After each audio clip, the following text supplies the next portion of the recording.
अस्सलाम वालेकुम व्यूअर्स, कैसे हैं आप सब। आप देख रहे हैं my YouTube channel maths academy. आज मैं आपको करवाऊंगी 9th क्लास मैथ्स का चैप्टर नंबर 4।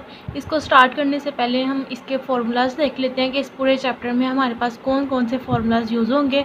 और यहाँ पे कुछ डेफिनेशंस है जो एक्सरसाइज 4.1 से पहले पहले हैं, उनको भी आपने याद रखना है क्योंकि वो बोर्ड में आपके पास जो है वो शॉर्ट क्वेश्चन में पूछी जाती हैं। चलिए यहाँ पे स्टार्ट करते हैं। चैप्टर नंबर 4 का हमारे पास नेम है, हमारे पास वो देख लेते हैं। सबसे पहले आपको नेम भी पता होना चाहिए, चैप्टर का नेम क्या है। बच्चे मैथ्स तो कर लेते हैं लेकिन वो नेम देखते नहीं कि चैप्टर का नेम क्या है। तो आपको जो है ये नेम भी मैटर करता है, आपने इसको नेम भी देखना है ताकि आपको पता चले कि आप इस चैप्टर में पढ़ने के वाले हैं। चैप्टर नंबर 4 में आपके पास नेम है algebraic expressions and algebraic formulas.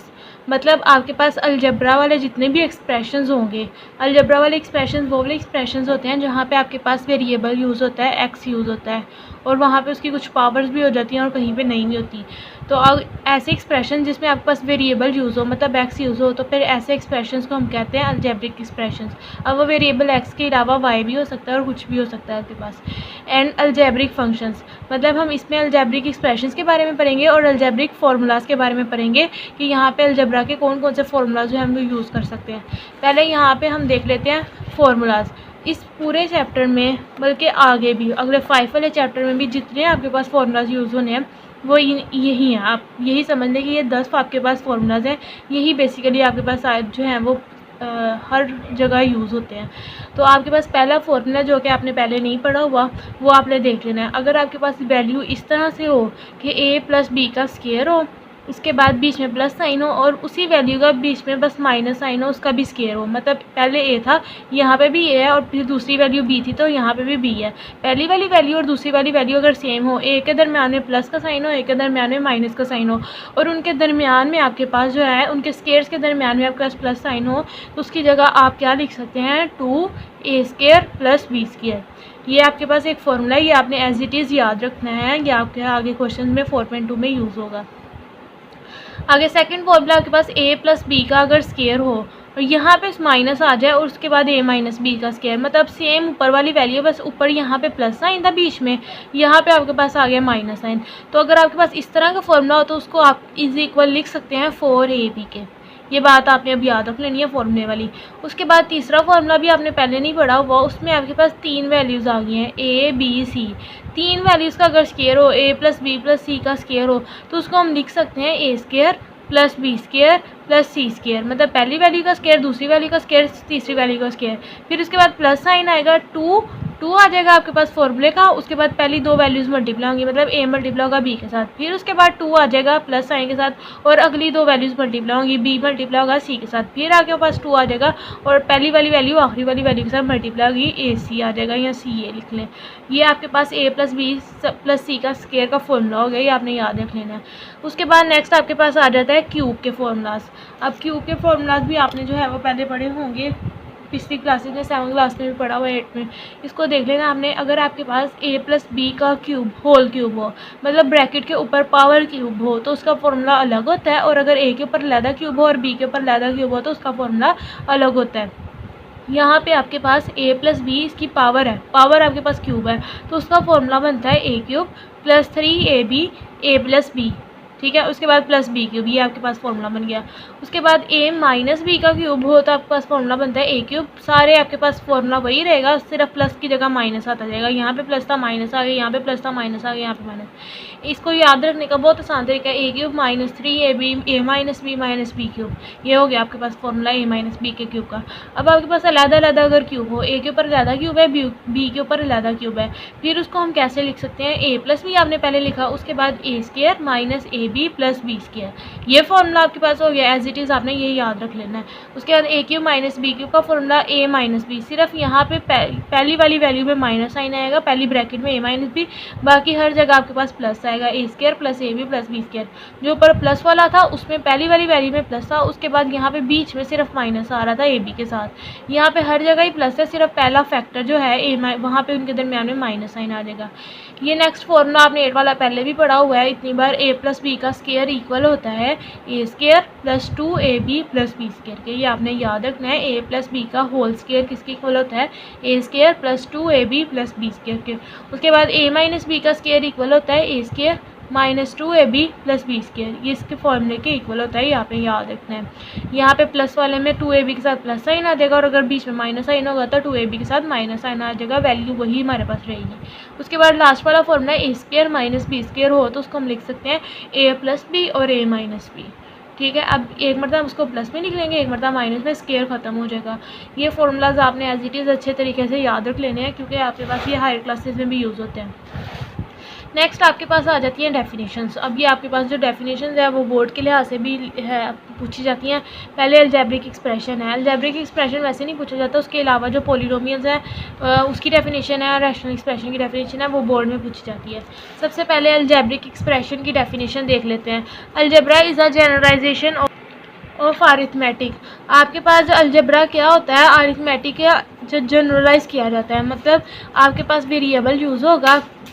Basic काम हमारे पास यही है कि यहाँ पे वेरिएबल यूज़ होता है, एक्स हो गया या वाई हो गया, तो आप जो है उसको इस फॉर्म में लिखें कि आपके पास बीच में प्लस या माइनस के साइन भी हैं, पहली टर्म दूसरी टर्म, इस तरह से फॉर्म लिख के तो आपके पास जो एक्सप्रेशन बनता है उसको हम कहते हैं अलजेब्रिक एक्सप्रेशन बन गया। अब यहाँ पे सिर्फ एक्स यूज़ हुआ है, अगले एक्सप्रेशन में एक्स और वाई दोनों यूज़ हो गया है।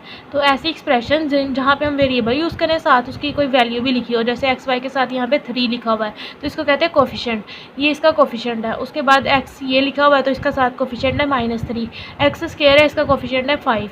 जो साथ वाली वैल्यू होती है उसको कोफिशिएंट कहते हैं। जब आपके पास कोई वेरिएबल लिखा हो उसके साथ आपके पास कोफिशिएंट लिखा हो, बीच में प्लस या माइनस साइन हो और 1 से 2 से ज़्यादा टर्म्स हो तो फिर ऐसे एक्सप्रेशंस को हम कहते हैं अलजेब्रिक एक्सप्रेशन। ये हमारे पास पहली टर्म है, ये हमारे पास दूसरी टर्म है और ये हमारे पास तीसरी टर्म है। जब 2 से ज़्यादा टर्म लिखी हो, बीच में प्लस या माइनस साइन हो तो उसको अलजेब्रिक एक्सप्रेशंस कहते हैं। इसकी एग्जाम्पल्स देख लें। अब आ जाती है पॉलिनोमियल की डेफिनेशन और ये आपको बोर्ड में भी पूछी जाती है, ये आपने अच्छे तरीके से याद करनी है। आप polynomial in the variable x, अगर हम पॉलिनोमियल की बात करें उसका हम वेरिएबल कौन सा यूज़ कर रहे हैं उसने बता दिया है कि उसका वेरिएबल हमने एक्स यूज़ करना है। इज़ एन अलजेब्रिक एक्सप्रेशन, वो एक ऐसा अलजेब्रिक एक्सप्रेशन होता है। पॉलिनोमियल बेसिकली हमारे पास क्या होता है, अलजेब्रिक एक्सप्रेशन। तो हम लिखेंगे a polynomial in the variable x is an algebraic expression, कि हमारे पास अलजेब्रिक एक्सप्रेशन होता है ऑफ द फॉर्म। अब ये किस फॉर्म में होता है, किस शक्ल में होता है, पी ऑफ एक्स, पी का मतलब पॉलिनोमियल, एक्स वेरिएबल यूज़ हुआ है यहाँ पे, इज़ इक्वल टू आपके पास ए बेस आपके पास होगी एन, ए आपके पास एन आपके पास क्या है, कोफिशिएंट। कोफिशिएंट किसका है, एक्स की पावर एन का। जो आपके पास ए की बेस है एन, वही आपके पास एक्स की क्या होगी, पावर होगी। मतलब जो वैल्यू यहाँ पे नीचे लिखी हुई है बेस में वही एक्स की होगी पावर।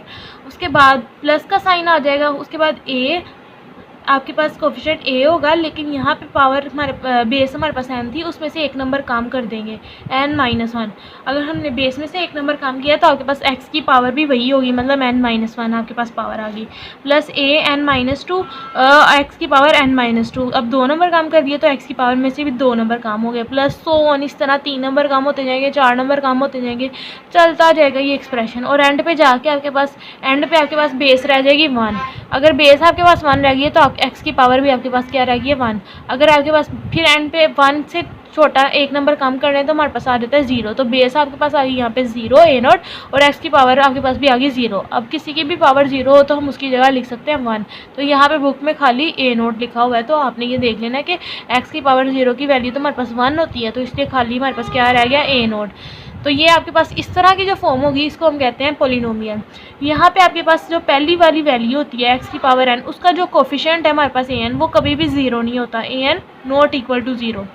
और कुछ इसकी टर्म्स है वो हम देख लेते हैं। वो कह रहा है where n is highest power of x, n जो होगा वो x की हाईएस्ट पावर होगी, उसके बाद जितनी पावर्स लिखी हुई हैं वो n से कम होंगी। देखें n है ना, इससे 1 नंबर काम कर दिया, काम उससे भी कम, इस तरह काम होती जाएंगी। तो सबसे बड़ी पावर हमारे पास यहाँ पे क्या होगी, n होगी। Where n is highest power of x is an non negative integer, और ये कभी भी नेगेटिव नहीं होगा। अगर ये नेगेटिव नंबर है तो वो आपके पास पॉलिनोमियल एक्सप्रेशन नहीं है। यहाँ पे जब भी पावर आपके पास नेगेटिव आ जाएगी तो वो फिर पॉलिनोमियल एक्सप्रेशन नहीं देगा। Is a non negative integer called degree of the polynomial. अगर वो आपके पास क्या है, हाईएस्ट पावर है, उसको नॉन नेगेटिव है तो वो आपके पास डिग्री, और वो आपके पास क्या कहलाती है, डिग्री। इस पूरी पॉलिनोमियल एक्सप्रेशन में जो आपके पास पावर n है वो आपके पास डिग्री कहलाएगी इस पॉलिनोमियल एक्सप्रेशन की। ये आपके पास n जो है वो उसकी डिग्री कहलाएगी पॉलिनोमियल एक्सप्रेशन की। And each coefficient is a real number, और हर कोफिशिएंट आपके पास क्या होगा, एक रियल नंबर होगा। एक्स की पावर एन के साथ ये जो कोफिशिएंट यूज़ हुआ है ये भी एक रियल नंबर है। एक्स की पावर एन माइनस वन के साथ जो कोफिशिएंट यूज़ हुआ है ये भी एक रियल नंबर है। हर आपके पास क्या होना चाहिए, रियल नंबर। और रियल नंबर्स क्या होते हैं, जितने भी आपके पास रैशनल और इर्रेशनल नंबर होते हैं वो सारे आपके पास रियल नंबर होते हैं। रैशनल भी और इर्रेशनल भी, वो सारे आपके पास रियल नंबर होते हैं। अब यहाँ पे देख लेते हैं आगे। वो कह रहा है the coefficient A N of highest degree of x is called leading coefficient so of polynomial. अब ये जो ए एन आपके पास, ये हाईएस्ट डिग्री आपके एक्स की पावर एन, ये हाईएस्ट डिग्री है ना, तो इसका जो कोफिशिएंट है, कोफिशिएंट क्या है हमारे पास, ए एन, ये आपके पास क्या कहलाएगा, लीडिंग कोफिशिएंट ऑफ एन। जो सबसे हाईएस्ट पावर होती है उसके साथ वाला जो कोफिशिएंट होता है वो लीडिंग कोफिशिएंट कहलाता है उस पोलिनोमियल का। अब इसकी एग्जांपल देख लेते हैं। पोलिनोमियल की एग्जांपल की फॉर्म कौन सी होती है, यहाँ पे देखें 3x²।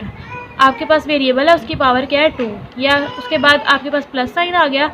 कोफिशिएंट कोई भी रियल नंबर हो सकता है। उसने आपको बताया था कि जो कोफिशिएंट होंगे वेरिएबल के साथ वाली वैल्यू वो कोई भी रियल नंबर होगा। 3 भी रियल नंबर है, 8 भी रियल नंबर है और 5 भी रियल नंबर है। अब यहाँ पे पावर आपके पास थी 2 में से पावर एक नंबर काम की तो यहाँ पे आ गई पावर 1।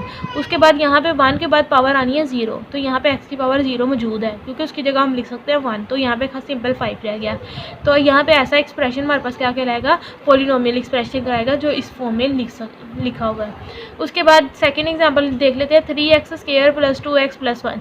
यहाँ पे x की पावर हमारे पास 2 है, फिर एक पावर कम होकर 1, उसके बाद आपके पास पावर 0 है, और यहाँ पे 3, 2, 8 ये तीनों आपके पास क्या है, रियल नंबर्स हैं। तो फिर ऐसे एक्सप्रेशन को हम कहते हैं पोलिनोमियल एक्सप्रेशन। ये भी आपके पास पोलिनोमियल एक्सप्रेशन की एग्जांपल आ गई। यहाँ पे आपके पास शॉर्ट क्वेश्चन कंप्लीट हो गया पोलिनोमियल का। आपने इसको अच्छी तरीके से करना है क्योंकि ये बोर्ड में आता है। नेक्स्ट हमारे पास आ जाती है रैशनल एक्सप्रेशन की डेफिनेशन। रैशनल नंबर्स की डेफिनेशन आपने पढ़ी हुई है कि ऐसे नंबर जिनको हम p ओवर q की फॉर्म में लिख सकते हैं और q कभी भी 0 नहीं होता, और p और q आपके पास रियल नंबर्स होते हैं, इंटीजर्स होते हैं, तो वो हम ऐसे एक्सप्रेशंस को क्या कहते हैं, रैशनल नंबर्स कहते हैं। तो अब यहाँ पे एक्सप्रेशन आ गया, रैशनल एक्सप्रेशन। यहाँ पे आपके पास एक्सप्रेशन की बात आ गई है तो मतलब ये अलजेब्रिक एक्सप्रेशन होगा। The question p of x over q of x of 2 polynomials. अब आपके पास जो ऊपर वैल्यू लिखनी है और जो नीचे वैल्यू लिखनी है वो दोनों आपके पास एक्सप्रेशन होंगे, और वो एक्सप्रेशन कौन से होंगे, पोलिनोमियल वाले एक्सप्रेशन होंगे। वो कह रहा है द क्वेश्चन कहते हैं डिवाइड की फॉर्म में। ये डिवाइड की फॉर्म में लिखा हमने p of x over q of x of 2 polynomials. अब ये 2 पोलिनोमियल्स है, p ऑफ x भी एक पोलिनोमियल इक्वेशन है और q ऑफ x भी पोलिनोमियल इक्वेशन। और पोलिनोमियल इक्वेशन मैं अभी पढ़ा के आई हूँ वो क्या होती है, where q of x is non zero polynomial. q of x आपके पास कभी भी 0 नहीं होता, तो फिर इसको हम क्या कहते हैं, इसका रैशनल एक्सप्रेशन। ऐसे एक्सप्रेशन को हम रैशनल एक्सप्रेशन कहते हैं। इसकी एग्जांपल है आपके पास 2x + 1 ओवर 3x + 8। अब यहाँ पे ऊपर जो एक्सप्रेशन लिखा हुआ है x की पावर यहाँ पे 1 है, उसके बाद यहाँ पे x की पावर 0 ली गई हुई है, तो ये भी आपके पास पोलिनोमियल एक्सप्रेशन है क्योंकि 2 और 1 आपके पास जो कोफिशिएंट है वो भी आपके पास रियल नंबर है। 3 और 8 भी आपके पास रियल नंबर है, और x की पावर यहाँ पे 1 है, उसके बाद x की पावर 0 है। ऊपर भी आपके पास एक पोलिनोमियल एक्सप्रेशन है, नीचे भी आपके पास पोलिनोमियल एक्सप्रेशन है। तो ऐसी इक्वेशन को हम क्या कहते हैं, रैशनल एक्सप्रेशन कहते हैं। ये इसकी एग्जांपल आ गई। अब नेक्स्ट स्टार्ट करते हैं एक्सरसाइज 4.1। यहाँ पे क्वेश्चन नंबर 1 था, ये आपके पास एमसीक्यूज में पूछा जाता है, पेपर में नहीं आता, शॉर्ट क्वेश्चन में नहीं आता आपके पास। Identify whether the following expressions are polynomials. आपने बताना है कि इसमें से कौन से एक्सप्रेशन जो है वो पोलिनोमियल्स है। अगर है तो उसके आगे लिख देना है येस, और अगर नहीं है तो उसके आगे आपने लिख देना है नो।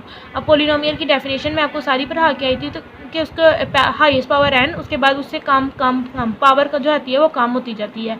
तो अगर वो इस तरह का एक्सप्रेशन होगा तो हम उसको कह देंगे कि ये हमारे पास है पोलिनोमियल, अदरवाइज वो हमारे पास होगी नॉट पोलिनोमियल। अब यहाँ पे पहली वैल्यू देखें 3x²। 3 तो हमारे पास जो कोफिशिएंट है वो एक रियल नंबर है, लेकिन x हमारे पास स्क्वायर है, ठीक है, ये भी हमारे पास बात होगी, पहली वाली वैल्यू तो ठीक होगी। नेक्स्ट टर्म पे जब आते हैं तो यहाँ पे आपके पास जब x ऊपर जाएगी वैल्यू, क्योंकि नीचे तो नहीं लिख सकते हम, इसको ऊपर लेके जाएंगे, तो जब ये ऊपर जाएगी तो x की पावर नीचे +1 है, ऊपर जाके पावर हो जाएगी -1। तो अगर आपके पास पावर नेगेटिव आ जाए तो वो पोलिनोमियल इक्वेशन नहीं रहती है, मैं पीछे पढ़ा के आई हूँ। तो यहाँ पे आपके पास पावर में जो साइन है वो आपके पास माइनस का आ गया, पावर में कभी भी माइनस का साइन नहीं आना चाहिए, तो फिर वो आपके पास पोलिनोमियल एक्सप्रेशन नहीं रहता। तो यहाँ पे आपके पास सेकंड वाली टर्म जो है वो पोलिनोमियल इक्वेशन की जो है वो डेफिनेशन को सेटिस्फाई नहीं करी, तो ये आपके पास पूरी पोलिनोमियल इक्वेशन नहीं है। हम यहाँ पे लिख देंगे no, it is not polynomial, ये एक पोलिनोमियल नहीं है। नेक्स्ट आपके पास सेकंड वाले पार्ट में हम यहाँ पे देखें 3x3, पावर आपके पास 3 है, उसके बाद -4 रियल नंबर है, एक x की पावर 2, 3 में से एक नंबर काम किया तो 2 आ गई पावर, ठीक है, ये दोनों टर्म सेटिस्फाई कर गई। अगली वाली टर्म में देखें 2 में से एक पावर कम करें तो हमारे पास पावर आनी चाहिए 1 एक्स की पावर आनी चाहिए 1। यहाँ पे एक्स की पावर 1 है, यहाँ पे एक्स की पावर 1/2 है। जब बेसिस सेम है पावर्स को ऐड करेंगे तो आंसर आएगा 3/2। तो पावर तो 2 से छोटी पावर तो 1 होनी चाहिए, लेकिन यहाँ पे पावर हमारे पास क्या आ रही है 3/2। तो मतलब यहाँ से एक नंबर कम नहीं हो रही पावर। तो यहाँ पे हमारे पास पोलिनोमियल जो डेफिनेशन है उसको सेटिस्फाई नहीं कर रही, तो ये हमारे पास पोलिनोमियल इक्वेशन नहीं है, यहाँ पे लिख देंगे नो। उसके बाद यहाँ पे देखें हम एक्स स्क्वायर, पावर आपके पास 2 है, इसके साथ कोफिशिएंट कुछ नहीं है, तो इसका मतलब इसके साथ कोफिशिएंट 1 है और 1 आपके पास एक रियल नंबर होता है। उसके बाद -3 आपके पास रियल नंबर है। अब पावर एक्स की पावर आपके पास 2 से कम करें तो पावर आती है 1। तो यहाँ पे पावर क्या है आपके पास 1, ठीक है। अब आपके पास एक्स की पावर क्या आनी चाहिए 0। यहाँ पे कोई कुछ नहीं लिखा हुआ, तो इसका मतलब एक्स की पावर यहाँ पे क्या है 0 है। और उसके साथ आपके पास रियल, ये जो आपके पास वैल्यू लिखी हुई है ये रियल नंबर है, क्योंकि मैंने आपको बताया जितने भी आपके पास रियल नंबर्स होते हैं वो रैशनल भी होते हैं और इरेशनल भी होते हैं। तो ये आपके पास इरेशनल वाला नंबर है, √2 में जो भी वैल्यू आ जाती है अंडर रूट में वो इरेशनल होती है। तो ये भी रियल नंबर है, ये भी रियल नंबर, ये भी रियल नंबर। पावर आपके पास 2, 1, उसके बाद पावर 0। तो ये आपके पास पोलिनोमियल की डेफिनेशन को इसने सेटिस्फाई किया है, तो एक पोलिनोमियल इक्वेशन है। इसके आगे लिख देंगे यस इट इज़ पोलिनोमियल। उसके बाद फोर्थ वाले पार्ट में आ जाए 3x/2x - 1 + 8। पहली बात ये आपके पास आ गई है फ्रैक्शन में वैल्यू। जो हमने पोलिनोमियल की डेफिनेशन पढ़ी थी उसमें फ्रैक्शन में तो वैल्यू ही नहीं थी, तो यहाँ पे आपके पास ये पोलिनोमियल की डेफिनेशन को सेटिस्फाई नहीं करती, तो हम यहाँ पे लिख देंगे no it is not polynomial. Next आ जाए क्वेश्चन नंबर 2 पे। यहाँ पे वो कह रहा है state whether each of the following expression is a rational expression. आपने बताना है कि इनमें से कौन सा जो है वो रैशनल एक्सप्रेशन है और कौन सा नहीं है। रैशनल एक्सप्रेशन की डेफिनेशन पर आके आई हूँ जहाँ पे P(x/Q(x) की फॉर्म हो, ऊपर भी पॉलिनोमियल हो नीचे भी पॉलिनोमियल इक्वेशन हो, तो फिर ऐसे एक्सप्रेशन को हम कह देंगे कि वो एक रैशनल एक्सप्रेशन है। अब यहाँ पे देखिए ऊपर 3x की पावर क्या आ गई आपके पास स्क्वायर रूट। अब पावर क्या आ गई आपके पास 1/2। पावर आपके पास कभी भी जो है वो 1/2 फ्रैक्शन में नहीं आनी चाहिए, फ्रैक्शन में वह पावर नहीं आनी चाहिए, वो आपके पास नॉन नेगेटिव इंटीजर होता है। तो आपके पास ये पोलिनोमियल इक्वेशन नहीं है ऊपर भी और नीचे भी आपके पास पोलिनोमियल इक्वेशन नहीं है, क्योंकि पावर आपके पास क्या आ गई है स्क्वायर रूट में आ गई है। तो यहाँ पे एक्स की वेरिएबल की पावर स्क्वायर रूट में आ गई है। अगर रियल नंबर की आ जाती है तो फिर उसकी कोई बात नहीं है, क्योंकि वो रियल नंबर होता है, रैशनल और रैशनल को मिला के रियल नंबर बनता है। लेकिन जब वेरिएबल के ऊपर पावर आ जाए तो फिर वो आपके पास जो है वो पोलिनोमियल नहीं रहेगी। यहाँ पे हम लिख देंगे नो। ना तो ऊपर पोलिनोमियल इक्वेशन है ना ही नीचे पोलिनोमियल इक्वेशन है। अगर ऊपर भी पॉलिनोमियल होगी नीचे भी पॉलिनोमियल होगी तो फिर हम कह देंगे कि yes it is rational expression. अब सेकंड वाले पार्ट में आ जाए। यहाँ पे x³ - 2x² + √3। अब यहाँ पे पावर देखें 3, उसके बाद पावर एक नंबर कम हो के 2, उसके बाद यहाँ पे पावर 1 आनी चाहिए, लेकिन पावर 1 तो नहीं है, लेकिन वो मौजूद है। x की पावर 1 हो उसका कोफिशिएंट 0 होगा, कोफिशिएंट 0 होगा तो 0 मल्टीप्लाई होगा x की पावर 1 के साथ, तो आंसर 0 ही आएगा, इसलिए वो वहाँ पे मिस कर दिया, तो इसमें कोई बात नहीं। 3, 2 उसके बाद यहाँ पे पावर 1 जो थी वो 0 कोफिशिएंट के साथ मौजूद है। उसके बाद यहाँ पे x की पावर 0 ये है, तो ये भी इसके साथ कोई रियल कोफिशिएंट नहीं है, तो इसका कोफिशिएंट 1 है, इसके साथ कोफिशिएंट 2 है, इसके साथ कोफिशिएंट √3 है। तो तीनों आपके पास रियल नंबर है। ऊपर आपके पास पोलिनोमियल इक्वेशन बन रही है, नीचे आपके पास सबसे हाईएस्ट पावर है 2, उससे पावर कम है 1, उससे कम पावर है 0। तो ये इसका कोफिशिएंट 1 है, इसका कोफिशिएंट 3 है, इसका कोफिशिएंट 2 है।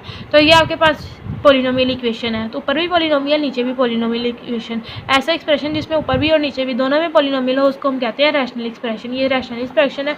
अब थर्ड वाले पार्ट में आ जाएँ। थर्ड वाले पार्ट में भी x² पावर 2 है, उसके बाद पावर 1 है, उसके बाद पावर जो है वो 0 है। ऊपर भी हमारे पास जो है वो पोलिनोमियल इक्वेशन है, नीचे पावर 2 है, उसके बाद पावर 0 x की पावर 1 के साथ मौजूद है, उसके बाद x की पावर 0। तो वो नीचे भी हमारे पास क्या है पोलिनोमियल एक्सप्रेशन। तो ऊपर भी पोलिनोमियल नीचे भी पोलिनोमियल, तो ये रैशनल एक्सप्रेशन है, इसका लिख देंगे यस। उसके बाद यहाँ पे देख ले वेरिएबल के ऊपर पावर आ गई है स्क्वायर रूट। तो जब भी वेरिएबल के ऊपर पावर आ जाए स्क्वायर रूट, वहीं पे आपके पास ना तो वो पोलिनोमियल रहेगी, और वो जब पोलिनोमियल ही नहीं है तो फिर वो रैशनल भी नहीं हो सकती। तो यहाँ पे हमने लिख देना no it is not rational expression, क्योंकि ये पोलिनोमियल नहीं है, ऊपर भी नहीं पोलिनोमियल और नीचे भी नहीं है पोलिनोमियल इक्वेशन। यहाँ पे आपके पास हो गया क्वेश्चन नंबर 1 और 2 कंप्लीट। होप सो समझ आई होगी। वीडियो अच्छी लगी हो तो इसको लाइक ज़रूर कीजिएगा और अपने फ्रेंड्स के साथ भी शेयर कीजिएगा ताकि उनको भी समझ आ जाए। और अगर चैनल पर नए हैं तो इसको सब्सक्राइब कर लें ताकि आने वाली वीडियोज़ आप तक जो है वो आसानी से पहुँच सके। अल्लाह हाफिज़।